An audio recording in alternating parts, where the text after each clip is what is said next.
Welcome to Transitional Objects, a podcast about grief, friendship, trauma, healing, and the strange cosmic magic that shapes us when we're not looking. We're two longtime friends and therapists who've been through some things, a lot of things. And now we're talking about the big stuff, what we carried, what we let go of, and what we're still very much figuring out. Unfiltered, occasionally spiritual, always real. Think of it like therapy, but with more cosmic detours and fewer billing codes. Hey folks, hey Dubs. We're back. Yay! I know every time it hits Friday, I'm like, yeah, not only is it Friday, I get to see you. I know. We get to talk about whatever it is we're talking about. I know it. So let's just get right in here today. Mhm. Today it's a week before Thanksgiving. Well, look, yeah, It week before is. Thanksgiving. Yeah. That's 6 crazy. days before Thanksgiving. Yes. Yeah. We did a poll on our topic, and so what we're going to talk about today is it's called self as story. And when I say that, what comes to your mind, especially during this time? Yeah.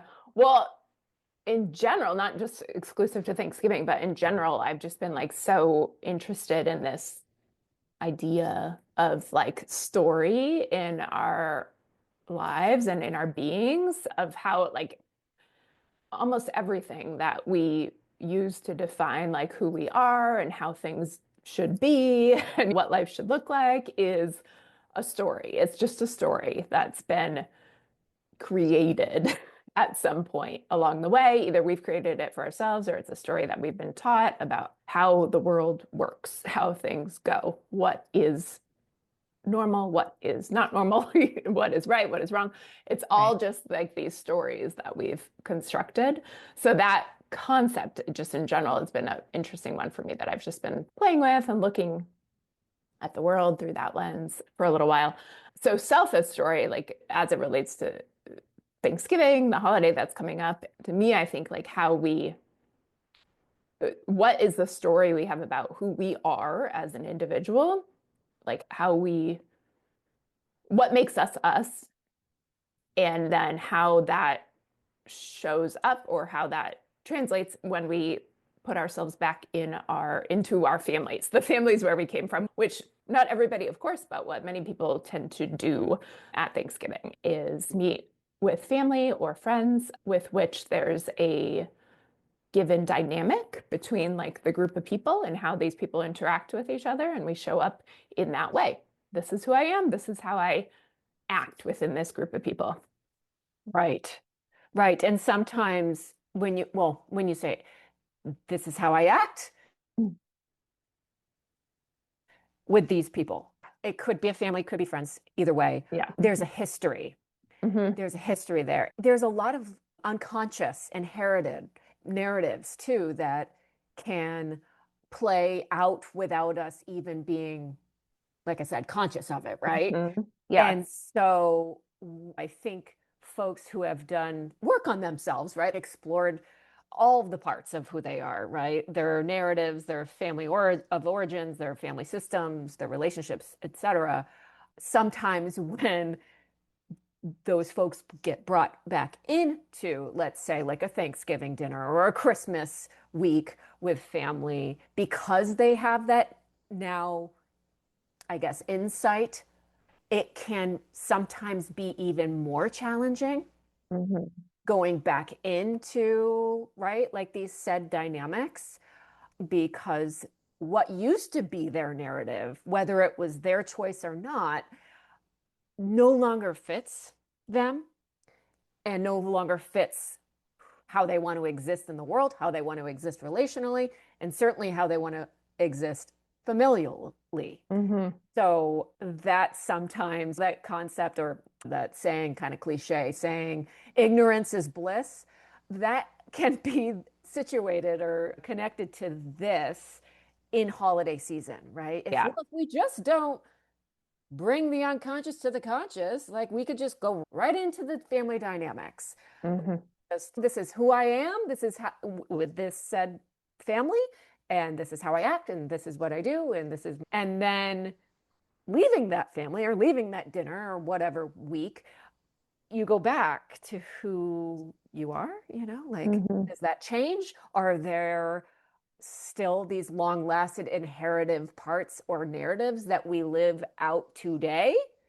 So again, like with all our topics that we chat about, it's like this subject can go down so many different avenues. But as it relates to what we got going on next week, existing in this like in a family context, it's interesting to see what happens in ourselves, the insight that we bring. Yeah. Yeah, and as you pointed to, we can have awareness around this, or we cannot have awareness around it. And if we don't have awareness around it, it can just be experienced as this is just the way things are. This is like the normal dynamic. I'm not even maybe aware of possibility of different. Yes. But if we do have awareness around it, sometimes that can actually, as you said, feel harder because like I am not this version of myself, but yet the rest of the system of the family is the same way. They're the same as they always have been. And so to fit a new piece into that can be really, really, really, really hard and uncomfortable to do. Exactly. And also what things surface when one does try that. Yeah. You're disrupting a whole system. Yes. And it's like, well, if I disrupt this system, does that mean there will be rejection? Does that mean that there will be abandonment? Will that mean that I will no longer be loved? Yeah. Are there these kind of ingrained, embedded conditionings to this? Like loving me and accepting me is under the guise of being in this system as how I have always been through childhood and adolescence. But again, back to those inherited narratives, those inherited childhood roles that may no longer exist anymore in adulthood. I mean, they make movies about this. They make sitcoms around this. It's a true blue thing. And it wouldn't be sensationalized. There's a lot of humor around it too, but it's interesting that there is a lot of humor with this because you and I have talked about humor as a defense mechanism and a coping strategy to stave off the real seriousness of certain things, but it is a pretty serious thing because we're talking about identity and self. And if it requires dismissing parts of yourself to remain in a certain familial system, what does that lead to? Yeah, there can be a cost to that. But there can also be a cost to like disrupting the system. Like if people don't like being forced to change. And so if you come into this system and are showing up in a different way, that's forcing change on other people, which might be fought against. Yes. Right. And oh my gosh, like this, try to keep the political climate out of these episodes.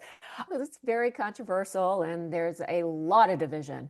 But just being a therapist in practice, it has caused so much havoc on families and marriages and friendships where because of the political climate, whatever side you are on can completely erode a system like that.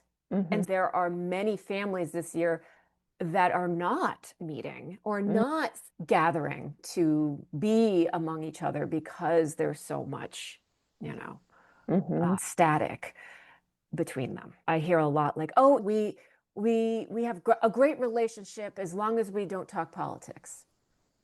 Yeah. And so, well, what if politics is something that is deeply connected to who you are and how you exist? Again, it's just a one itty bitty example of how one has to consciously dismiss a part of themselves in order to exist in a system, right?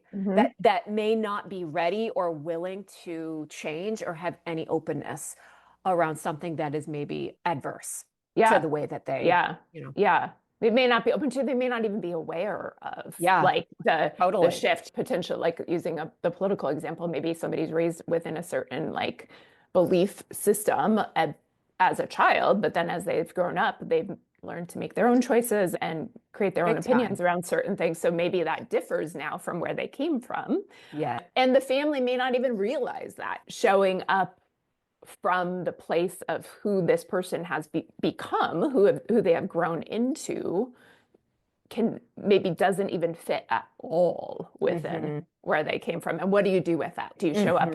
Do you show up as who you are now? Do you show up as who you're expected to be? It can be very complex. Yeah. Yeah. Exactly. Yeah. Piggybacking off of just hearing you say that, right? Growing up a certain way, not really having a choice to do it.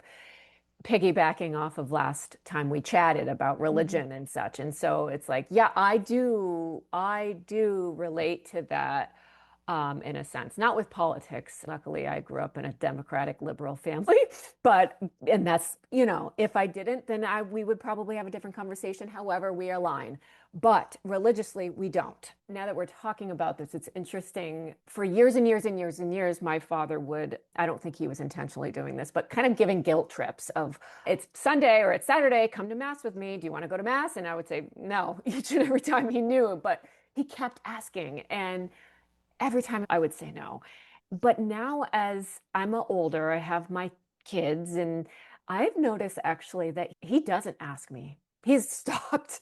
He has stopped. He asks my kids. I was going to ask you that. He asks my kids. And my husband, funny enough, is kind of more against religion than I am. Catholicism. I'll just say Catholicism. And so there was a topic around when I was pregnant with my first, my father wanted me to baptize him in the Catholic Church. And it was like, I was like, what? No, why would I do that? Yes, I was confirmed in the Catholic Church, but I haven't gone to church since I was 15 years old. And so there was this kind of let down guilt. It was so insulting to him, I think. And then I told my husband, and then my husband reacted, and Seth, that he does not react. And so he had a lot to say about it and kind of put that to rest with my father, But as my kids got older, they would actually go to Mass with him. And so my husband and I had to sit down and talk about like, hey, how do we feel about this? Right. And I think what we talked about to them, to the kids, is if at any time that you don't feel like going to Mass with Gramps, you just tell him no. Okay. You just say no. And so now they say no. And I watch closely with my dad, his reaction, and I can tell just so subtly, like it's a little letdown, but he is nowhere near how he would show up with me with the guilt. So yeah. It's an interesting story. It's an interesting narrative how like generationally this has been manufactured. And if there's one thing that I am starting to do like in my later life and in my practice is the power of voicing consent. And everyone, every human being, and to not take responsibility for someone else's reaction when you say consent, your consent, whether it be a no, whether it be a yes. So that's something that Seth and I have been, because they're two males, two boys. Consent is a big deal in this house. Yeah. So, say more about that. Not take responsibility for somebody else's reaction. Yeah. What is that? So I know it really well. That was part of my story growing up, right? Gosh, there's so much to this. Well, there was an identity, kind of like a role for me growing up. And I was emotional no. I want to correct that because I wasn't emotional. I was a human being, right? And you were given the story of that you were emotional? Yeah. Yes. And I spoke up a lot. And a lot like my dad. My dad and I have kind of the same quick to react type of personalities. He had a huge emotional presence in our family, mostly quick to anger, quick to react, quick to punished. I was always punished. You can't do this, you can't do that. But the expectations of me to be the best was, and I'm particularly like in basketball, like I played basketball all year round and da da da da da. And when I had any discomfort or if I felt emotional for whatever reason, it wasn't tolerated, it was dismissed. And next to my brother, who was oh my God, he was the opposite, although highly, highly sensitive human being, he was just like a stone without any affect, you know? And so it kind of painted a story. It painted a family narrative around like, well, Bridget's the emotional one because she's being a human being. And her brother is like the passive, go with the flow, just kind of do what he says type of thing. So anyway, my dad, I just remember my dad would have these explosive, I mean, I laugh now, but these explosive, rageful reactions that were nowhere near congruent to the actual thing. And as a kid, I was just like, how can you do that and react that way, but I can't? And if I ever pointed that out, I'd probably be punished, you know? So there was a lot of headbutting growing up.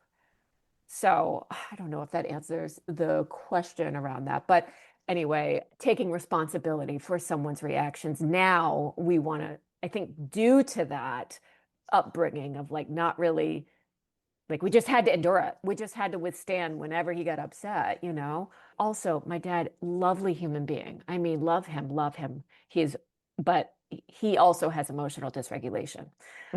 So, you know, fast forward as a mother and a parent to two males who identify as male now, it is so important to us, me and my husband and I, to establish within themselves that it's always okay to say no, always okay to say yes. And whatever reaction that has about advocating for their wants or needs or body is not up. It's not up for them to fix, soothe, or solve in someone else. Okay. So a lot of things, they like to twist it sometimes is no means no, mom, when it, you know, I'm doing like, you gotta brush your teeth. Okay. Like, Yeah, I could see that being taken advantage of. yeah. Cause they're witty kids. They're smart, witty kids. And it's like, okay. But yeah, that's something that just growing up, not feeling like I had a choice to advocate for my wants and needs. I had to kind of take care of other emotional, you know, like a walk on eggshells type of thing, right? Like, okay, this is going to piss him off, you know? And anyway, does that answer the question? Yeah, and that's so huge. Like I see that all the time. I experience that for myself all the time. I see that all the time in people I know, both personally and professionally, but is that difficulty in managing somebody else's response to whatever it is. Like sometimes we tend to feel responsible for that and try to soothe it or fix it or smooth it over or do whatever we feel like we need to do to manage that person's responses, make sure they're okay, which is so interesting. It's like I don't know exactly how I was taught that, but I was taught that. Yeah. I wasn't taught what you're teaching your boys. Neither was I. Right. Well, also, I wonder how much of these teachings that have been embedded in us to people please, to placate, to fix, was actually not verbal. Right. Yeah. Like it's what, like the absence of attention or holding or nurturing for emotion or emotional dysregulation, whatever, like was just learned. Yeah, it was. Yeah, it wasn't directly taught probably, but for what I can think of for me as a child, it's scary to see like your parent blow up or have it like a big response. And so as a child with limited knowledge of the world, limited knowledge of why something like that might happen, can very easily just feel responsible for that and be like, okay, let me fix it, you know, or let me do better. Let me do something different to try to make you better, make you happy. And I think sometimes parents can use language around that, like, oh, just be a good boy, Yes. or something that like sends the message indirectly that all we have to do is like whatever they're requesting to fix that situation. And therefore that becomes our responsibility to fix it. Yeah, as long as we're good children, as long as we're a good girl, or as long as we're a good boy, then we're accepted, we're loved, we're not a burden. Yeah. And I think even that language, like, oh, you make me so angry, or you make me so happy, or whatever, you make me, puts that, again, that level of responsibility on the person, on the other, not on the person who's actually having the emotional experience. I don't know if you do this in practice. I don't know if you said you don't. Do you see couples? Not really these days. I mean, I have. But... Well, you bring up such a good point. Such a good point. Not only in couples, but like with any relationship, really, is the you language. So how do you, in sessions with couples and, with individuals, we reframe when we are having an emotional with somebody. We take away the you and we replace it with I. Because when you state I, few things. You're taking accountability for what you are feeling. Okay. And secondly, you are being vulnerable with that. And vulnerability strengthens bonds and also allows the other person, the recipient, whether it be a spouse, a friend, a mother, a father, whatever, to listen and to not, because when you have that you language, it's almost like bingo. It's the cue of, oh, I'm not going to listen because now I got to think of something to defend myself. Yeah. It just becomes something that, how do I want to say this, right? It goes so far away from the actual feeling and it turns into something that, whoa, like we are just not listening to one another. Yeah, it becomes something that's oftentimes interpreted as like blame or something I'm doing wrong. Right. When really like we say, I mean, I think all of us are guilty of saying this at some point, like, you make me so mad, or you make me blah, blah, blah, blah, blah. But the reality is the other person does not have the power to make you any way. You're making yourself that way. But we give, a lot of times we don't see that, or we give that power away to another person. Yeah, that is, especially when you have such emotional investment in that person, right? It almost is like such a direct threat to self, Yeah, that's good. That language is that you make me. It's like, okay, let's start to do the I statements, And what that can do immediately can soften both people. And actually get to a really nice, constructive, reparative rupture or disagreement or whatever it is, So yeah, that's a really good point.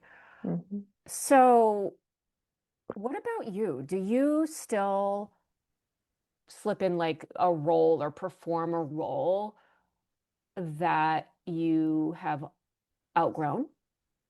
Well, so I was thinking about this before we started, like trying to picture myself in like the family that I come from and what role I feel like I play in that. We have, there can be, I forget what the term for it is, maybe you remember, but like these kind of roles, to use that word again, that we fall into within our family, like the peacemaker or the black sheep or the rebel or whatever, like these kind of titles or personalities that we can become within the family we came from, or even within a friend group.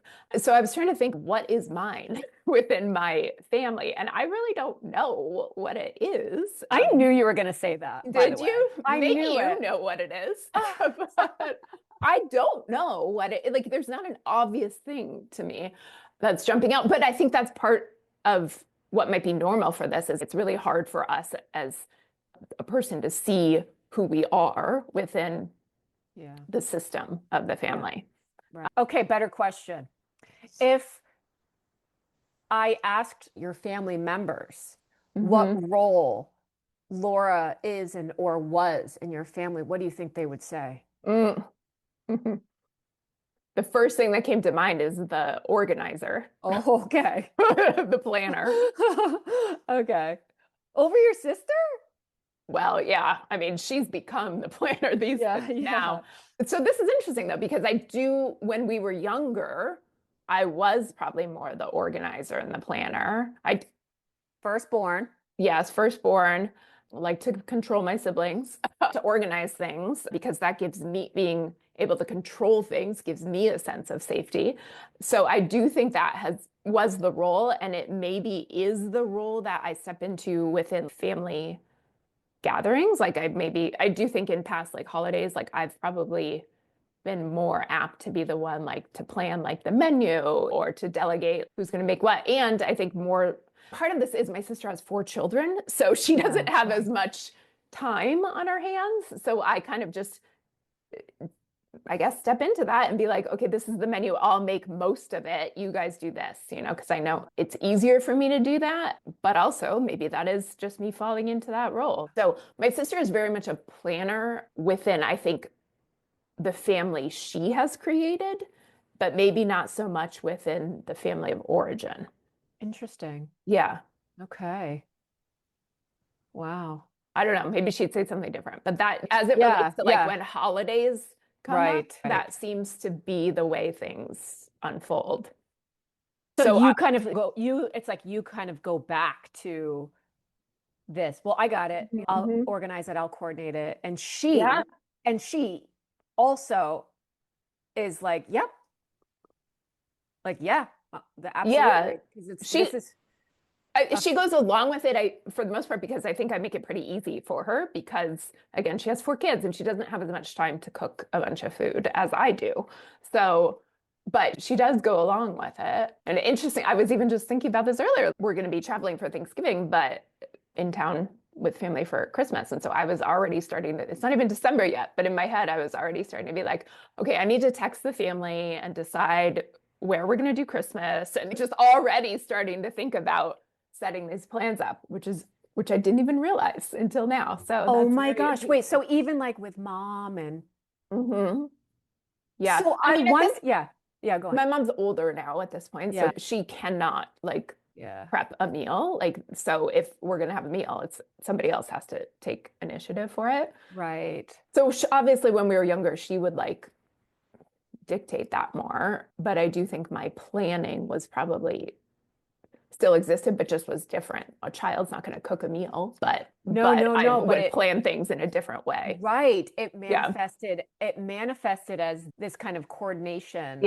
organizing, planning in an adult way. I wonder what would happen if, let's say, one holiday you just went crickets. Oh, I know. Just go crickets. Just thinking that would anything happen? I don't know. Well, this is these are the reactions, like the unspoken or the thought of reactions. It's like, oh, did we do something to Laura? She hasn't reached out. Or I wonder if she's okay.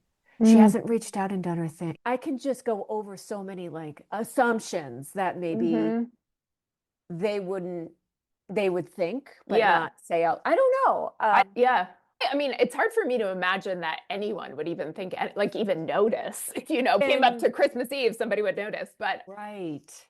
But for me, that would give me, if I didn't say anything and like the days just passed by leading up to Christmas, that would give me so much anxiety. Tell me why. Wait, why? I don't know. This is interesting. Like just not having a plan for it would give me so much anxiety. What a story. What a story. Because what is that narrative? If I don't plan, if I don't organize, if I don't know what's going to happen, if I don't have this control, then what? No. I think my nervous system interprets that as like not being safe. Like there's just like a lot of dysregulation and not having that. Part of me would, I guess part of me would worry that nothing would happen, or like not that nothing would happen, but more that I'd be have to scramble at the last minute to figure it out. Like And that. it's so interesting to hear you say that though, too, because you're still assuming that this is your I responsibility. know. That is really interesting. Huh. The whole thing is my The whole thing, responsibility. the whole thing. All of Christmas, guys. Yeah. Just recline in your chairs because she's got it. Call me Santa. Yeah. Call her Santa. So, Yeah, but that is really like, interesting. why are you assuming so much responsibility? And also, again, we can't speak for anyone but you here, but like, Mhm. let's presume that everyone else in your family assumes that too. Mm. Like, you know, that you That I will do it. coordinate it. Yeah. Uh-huh. And so think about the pressure that puts on you. Again, not necessarily consciously, but it puts on pressure, which connects to that anxiety that you're feeling just thinking about, oh my God, if it was New Year's Eve, or sorry, Christmas Eve, and I haven't reached out and done anything, what? Yeah. Like, Yeah. what? Like, I let them down, I'm out of control, something's wrong with me, all of these extreme beliefs attached Yeah. to this. So interesting. It is so interesting. Look at this story of I know. self. It's such a story. It's not even true, but it's just this story that has been created. Well, it's interesting that this story, it was created with you for safety, to create some sense or a semblance of safety in your environment and safety in your body. So in order for you to feel safe, this is what you did. Again, like, you're right. As a child, it's like you're not making Thanksgiving dinner, but you are telling every one of your siblings to do the dance and do a dance this way. As adulthood, it's just interesting how you have manifested that sense of control and organization with such, that's a lot to carry. That's a lot to hold. It is. Every year, every holiday. Yeah. It is a lot. Ooh. Maybe it's time to look at that. How would you change that? If you were to change that, do you want to change that? Yeah, I'm not sure. I want to change it in the sense or in the degree to which it stresses me out. I don't think I need it to be that stressful and cause that much anxiety. So yeah, I don't know exactly how. Maybe knowing that, well, wait a minute, if we just replace, like, you already know you're safe. So if we just take that piece out, right? I'm already safe.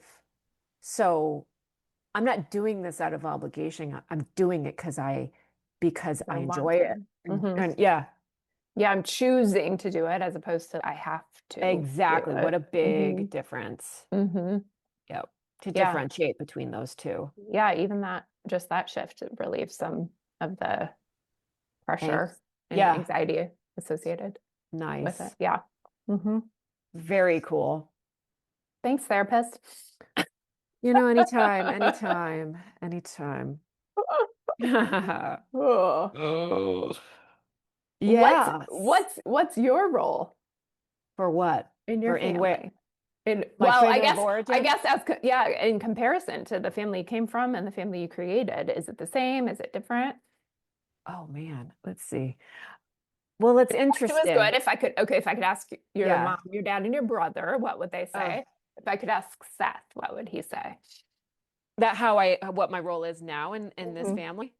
Well, for both, like, what would mom, dad, and brother say? What would husband? Oh, I see. Okay. Mom, dad, and brother would probably say Bridget's role in the family was she was the caretaker, I'm fine, I can do it, carrier, holder, also ridiculously striving, always working hard. I think that's what they would say about me.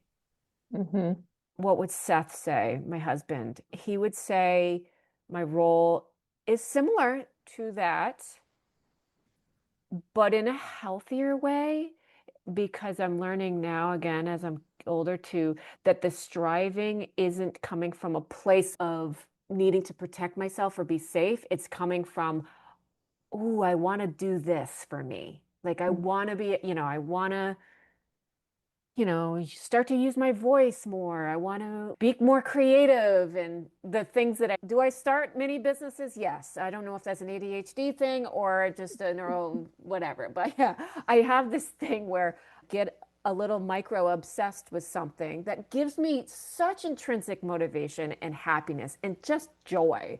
And then it becomes such a bigger thing. And then they become businesses, like my propagated pot thing, which, by the way, I didn't even think about having it be a business. That was my husband. My husband said, we should just like let's do this as a business. I was like, okay. Interestingly, it is my husband who is a little bit like you in our family of origin, right? With us and the boys. He is the organizer, the planner, the conductor, the keeps appointments. He has, and it hasn't even been spoken, really. It's not like, hey, can you make all the kids appointments and can you take them to all the things and not that I don't, of course I do, Yeah. but I think also it's just like schedules too. But I'm telling you, even if he had a schedule like mine, which I'm a therapist, you can't, you can't get phone calls, you can't. I feel like he would probably find a way to do it. Mm-hmm. Um, Yeah, he just steps into that He role. steps into that role. He is a logistics guy. So whatever he can do to make your life easier, he will do it. And it is so woven into his fibers. It's just who he is. And again, I would be interested to why is that? Why is this just the way that, Yeah. the way that you just are? So this is so interesting because I'm trying to, like, Seth and I in a lot of ways, or in those ways at least, are very similar. And I'm trying to imagine if Seth and I were ever in a relationship, like that wouldn't even work, I don't think, because of both of us would want to be fulfilling these roles and would likely feel anxious if we weren't able to fulfill those roles. So we could never be in a relationship together, or I could never be in a relationship with somebody who is that role. And this points to, I should say, like how we choose our relationships, who we end up with. We end up with people who might allow us to fall into the role that we're comfortable with. Yeah. Yeah. Or there's such safety and healing and comfort in this relationship that even if we do share those similarities, I myself know it's safe enough to step back. Yeah. Yeah. And I think that was a little bit, he takes the cake. I mean, he's very much like you. But when he met me, I was very much You were very much like me too. I know. I mean, self-sufficient to the max. That's why I got a divorce, was because I don't know how TMI, but I mean, I was too independent. That was that was the problem. That was the issue in this family. I was too independent, and there was such threat and fear around my independence, and which was that was a red flag. But either way, I think what Seth had taught me was that I don't have to do and strive so hard alone. And for a while, years, it was uncomfortable for me to just let go and have someone else kind of do the thing that I'm used to doing. Yeah. It could be anything, really. But I think that's where we are now. 10 years later, it's like, it's been such a reparative, such a healing relationship.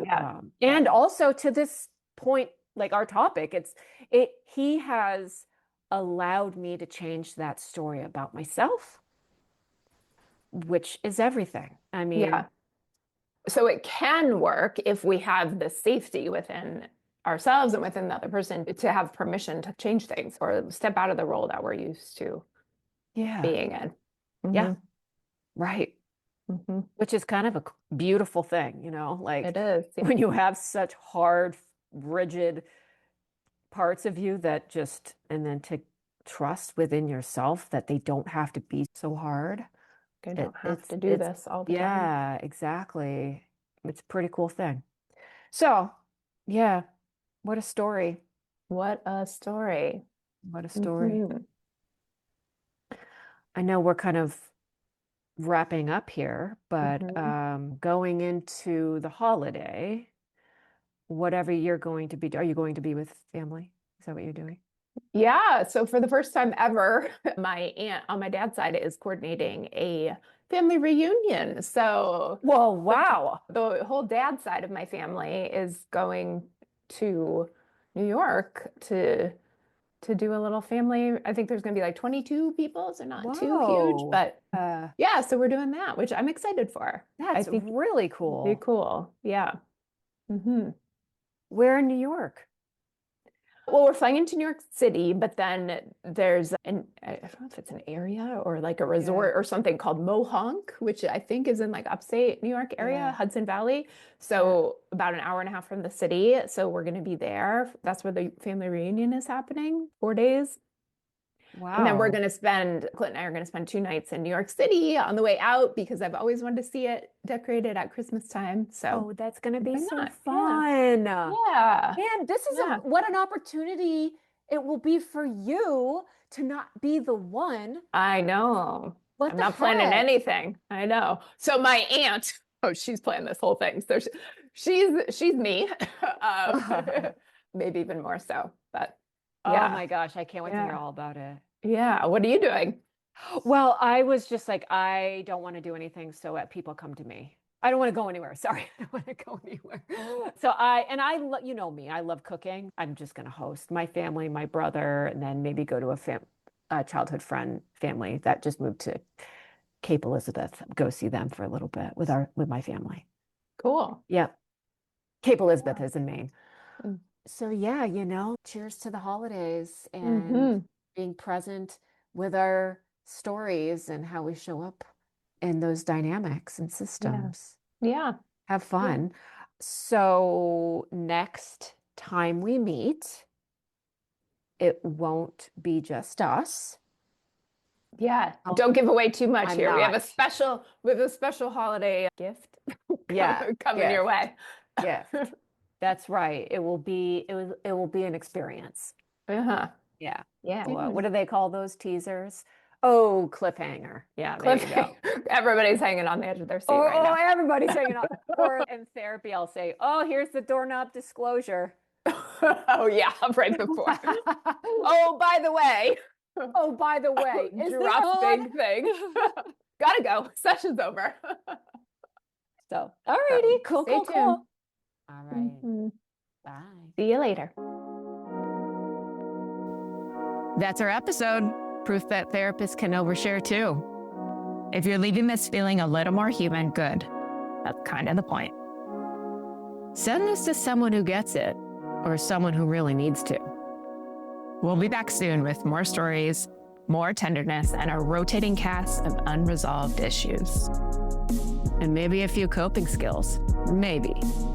Until then, hold yourself like you would someone you love.